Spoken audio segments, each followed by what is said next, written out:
প্রতিদিনই কোনো না কোনো কারণে বিশ্বের বিভিন্ন দেশে বেড়ে চলেছে বায়ু দূষণের মাত্রা। শুক্রবার বিশ্বের দূষিত শহরের তালিকায় প্রথম স্থানে রয়েছে পাকিস্তানের লাহোর। এদিন সকাল 9:30টার দিকে আন্তর্জাতিক বায়ুমান প্রযুক্তি প্রতিষ্ঠান IQ এয়ার থেকে এই তথ্য জানা যায়। বায়ু দূষণের তালিকায় শীর্ষে থাকা পাকিস্তানের লাহোরের মান 166, অর্থাৎ এখানকার বাতাসের মান নাগরিকদের জন্য অস্বাস্থ্যকর। পাশাপাশি তালিকায় 2 নম্বরে 162 স্কোর নিয়ে আছে মালয়েশিয়া কোচিং শহর।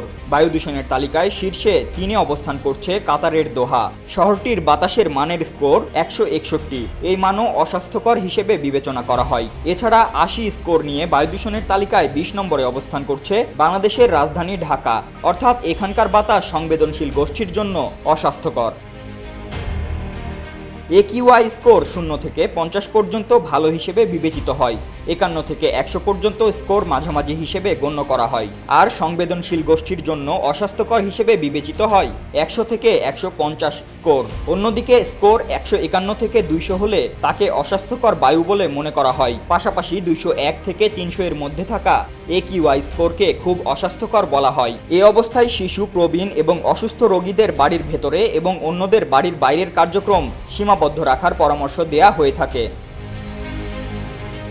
এছাড়া 301 থেকে 400 এর মধ্যে থাকা AQI ঝুঁকিপূর্ণ বলে বিবেচিত হয়, যা নগরের বাসিন্দাদের জন্য গুরুতর স্বাস্থ্য ঝুঁকি তৈরি করে।